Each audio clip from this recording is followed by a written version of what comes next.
আসসালামু আলাইকুম। Welcome back to our channel. আশা করি সবাই ভালো আছেন, সুস্থ আছেন এবং সেফ আছেন। তো আমরা স্যাম্পলিংয়ের ফার্স্ট পার্টটাতে কিছু ডেফিনেশনস, গুড স্যাম্পলের ক্যারেক্টারিস্টিক্স এবং কিভাবে একটা অ্যাপ্রোপ্রিয়েট স্যাম্পল সিলেক্ট করতে পারি বা স্যাম্পলিংয়ের স্টেপ পড়েছিলাম। তো আজকের ভিডিওতে আমরা স্যাম্পলিংয়ের টেকনিকগুলো পড়ব।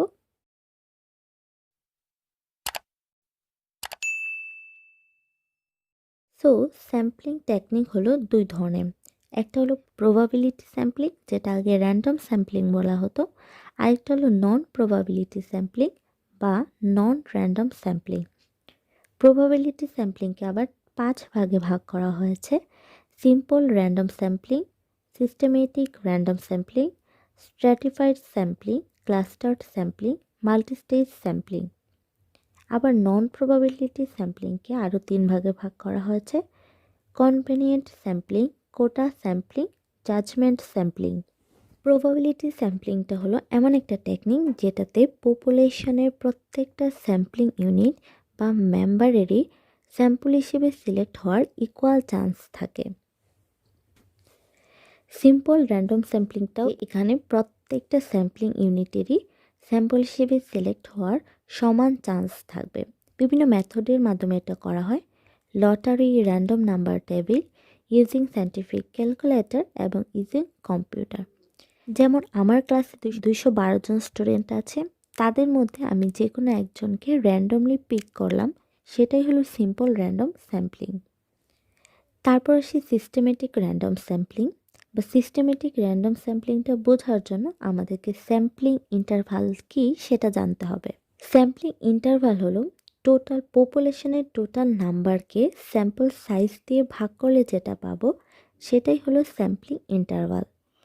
তো পপুলেশন এবং স্যাম্পল সাইজ এগুলো কি সেটা আমি আমার আগের ভিডিওতে বলেছি।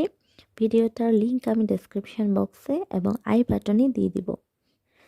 তো আমার ক্লাসে 212 জন স্টুডেন্ট হলো পপুলেশন, এবং তাদের মধ্যে থেকে আমি যে 50 জনকে সিলেক্ট করব, সেই 50 হলো স্যাম্পল সাইজ। তো 212কে 50 দিয়ে ভাগ করলে যেটা পাওয়া যাবে, সেটাই হলো আমার স্যাম্পলিং ইন্টারভাল। সিস্টেমিক র্যান্ডম স্যাম্পলিংয়ে ফার্স্ট যে স্যাম্পলটা বা ইউনিটটা, সেটা আমরা সিম্পল র্যান্ডম স্যাম্পলিংয়ের মাধ্যমে সিলেক্ট করব। তারপরেরগুলো ওই স্যাম্পলিং ইন্টারভাল অনুসারে সিলেক্ট করব। ধরা যাক আমাদের স্টাডির স্যাম্পলিং ইন্টারভাল হলো 10। তো আমি ফার্স্টে রোল 20কে র্যান্ডমলি পিক করলাম। তারপরে আমি 20-র সাথে 10 অ্যাড করে 30কে পিক করব। দেন তার সাথে আরও 10 অ্যাড করে 40কে পিক করব। আরও 10 অ্যাড করে 50কে পিক করব। অর্থাৎ এভাবেই একটা স্যাম্পলিং ইন্টারভাল অনুসারে চলতে থাকবে, যতক্ষণ না পর্যন্ত আমি আমার ডিজায়ার্ড স্যাম্পল সাইজ পাবো। তো স্ট্র্যাটিফাইড স্যাম্পলিংয়ে পপুলেশনকে কিছু নন ওভারল্যাপিং গ্রুপে ভাগ করা হয় এবং প্রত্যেকটা গ্রুপ থেকে আলাদা করে স্যাম্পল সিলেক্ট করা হয়, এবং এই সাব স্যাম্পলগুলোকে কম্বাইন করে আমরা যেটা পাবো, সেটাই হবে আমাদের ওভারঅল স্যাম্পল। এবং এই স্ট্র্যাটিফাইড স্যাম্পলিংয়ে নন ওভারল্যাপিং গ্রুপগুলোকে বলা হয় স্ট্রাটা। একটা উদাহরণ দিয়ে আমরা আরও সহজে বুঝতে পারি। আবার চলে আসি আমার ক্লাসে। তো আমি আমার ক্লাসে 212 জন স্টুডেন্টের প্রফেশনাল এক্সামে কমিউনিটি মেডিসিনের মার্কসের উপর একটা স্টাডি করতে যাচ্ছি। তো সেটার জন্য আমি আমার ক্লাসে যারা 60% মার্কস পেয়েছে তাদের একটা গ্রুপ করলাম, যারা 70% মার্কস পেয়েছে তাদের একটা গ্রুপ করলাম, এবং যারা 80% মার্কস পেয়েছে তাদের একটা গ্রুপ করলাম। তো এতে দেখা যাবে যে এই 60% এবং 70% গ্রুপের মধ্যে কোনো হোমোজেনিসিটি নেই। প্রত্যেকটা গ্রুপই হলো এক একটা স্ট্রাটা। তো এখানে দেখা যাচ্ছে যে দুইটা গ্রুপের মধ্যে ম্যাক্সিমাম হেটারোজেনিসিটি রয়েছে, আর একটা গ্রুপের মধ্যে ম্যাক্সিমাম হোমোজেনিসিটি রয়েছে। তারপর আমি 60%-এর গ্রুপ থেকে বা স্ট্রাটাম থেকে কিছু স্যাম্পল কালেক্ট করব, 70%-এর স্ট্রাটাম থেকে কিছু স্যাম্পল কালেক্ট করব, এবং 80%-এর স্ট্রাটাম থেকে কিছু স্যাম্পল কালেক্ট করব। এবং প্রত্যেকটাকে আমরা বলবো সাব স্যাম্পল। ওই সাব স্যাম্পলের কম্বিনেশন আমি যেটা পাবো, সেটাই হবে আমার ওভারঅল স্যাম্পল। এবার আসে ক্লাস্টার স্যাম্পলিংয়ে। ক্লাস্টার্ড স্যাম্পলে পপুলেশন বিভিন্ন ধরনের ক্লাস্টারে বিভক্ত থাকে, যেখানে একটা ক্লাস্টারে ম্যাক্সিমাম হেটারোজেনিসিটি রয়েছে এবং দুইটা ক্লাস্টারের মধ্যে ম্যাক্সিমাম হোমোজেনিসিটি রয়েছে। আমি আমার ময়মনসিংহ মেডিকেল কলেজে জব স্যাটিসফ্যাকশন নিয়ে একটা স্টাডি করতে চাচ্ছি। তো এখানে আমাদের এমএলএসএস, ডক্টর, নার্স সবাই আছে। তো আমি এরকম অনেকগুলো ক্লাস্টার করলাম, যেখানে ডক্টর, নার্স এবং এমএলএসএসের একটা কম্বিনেশন রয়েছে। Cluster to cluster doctor, nurse এবং এমএলএসএসের ম্যাক্সিমাম হোমোজেনিসিটি থাকবে, বাট একই ক্লাস্টারে ডক্টর, নার্স এবং এমএলএসএসের হেটারোজেনিসিটি থাকবে। তো প্রত্যেকটা ক্লাস্টার থেকে আমি আবার আলাদা আলাদা করে সাব স্যাম্পল কালেক্ট করব এবং ওই সাব স্যাম্পলের যে কম্বিনেশনটা পাবো সেটাই হবে আমার ওভারঅল স্যাম্পল। এবার আসি মাল্টি স্টেজ স্যাম্পলিংয়ে। যে স্যাম্পলিংটা অনেকগুলো স্টেজে করা হয় সেটাই আসলে মাল্টি স্টেজ স্যাম্পলিং। একটা উদাহরণ দিলে আমরা আরও ভালো বুঝতে পারবো।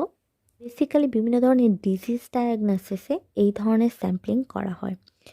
তো আমি টিউবারকুলোসিসের পেশেন্ট ডায়াগনোসিস করতে চাচ্ছি। তো ফার্স্টে সাইন সিমটমসের উপর ভিত্তি করে কিছু পেশেন্টকে বাছাই করলাম। তাদের আবার চেস্ট এক্সরে অথবা ইএসআর করে আরও কিছু পেশেন্ট বাছাই করলাম। ওই চেস্ট এক্সরে এবং ইএসআরের মাধ্যমে যাদেরকে বাছাই করলাম তাদের থেকে স্পুটাম এক্সামিনেশনের মাধ্যমে আরও কিছু পেশেন্টকে বাছাই করলাম। অর্থাৎ ওই পেশেন্টগুলোকে আমি ডায়াগনোসিস করলাম যে ওরা টিউবারকুলোসিসের পেশেন্ট। এটাই হলো বেসিক্যালি মাল্টিস্টেজ স্যাম্পলিং।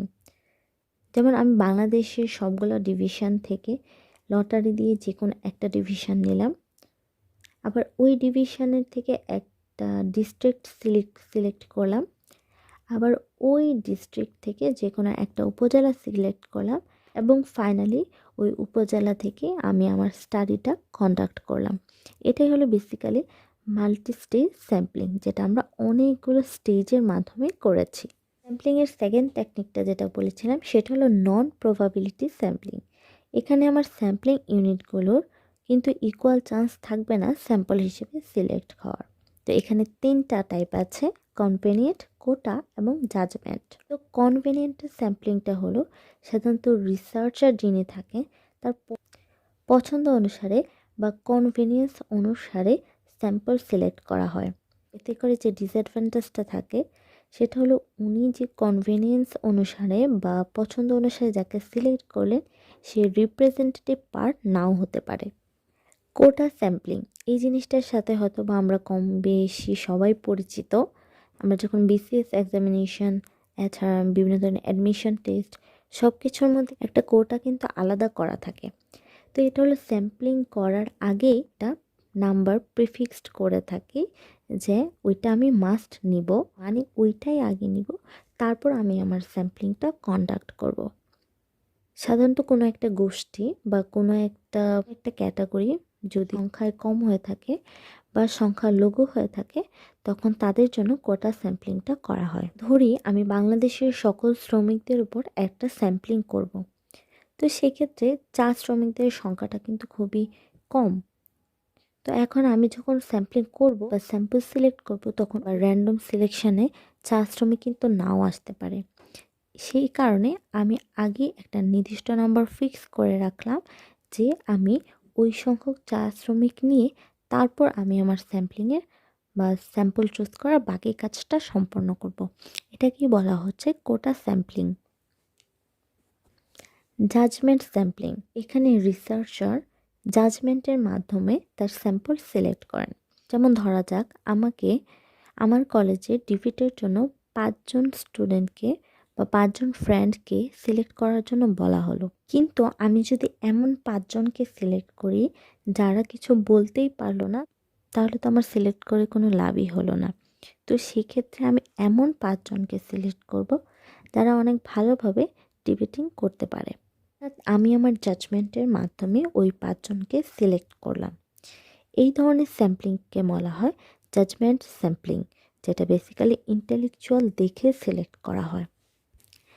স্যাম্পলিং টেকনিকগুলো আমরা শেষ করে ফেলেছি। এবার হলো স্যাম্পলিংয়ের ইফেক্টিভনেস কিসের উপর ডিপেন্ড করে।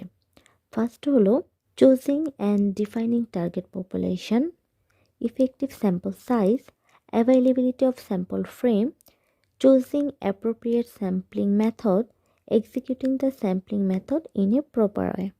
আপনারা আমাদেরকে কমেন্ট করে জানাতে পারেন যে আসলে ভিডিওটা আপনাদের জন্য কতটুকু ইফেক্টিভ হয়েছে। আর যদি হয়ে থাকে আমাদের চ্যানেলটিকে সাবস্ক্রাইব করতে পারেন, আমাদের পেজে একটা লাইক করতে পারেন, আর বেল আইকনটি অন করে রাখতে পারেন যাতে করে আমাদের চ্যানেলে আপডেটগুলো পৌঁছে যায় আপনাদের নোটিফিকেশন বারে। আল্লাহ হাফিজ।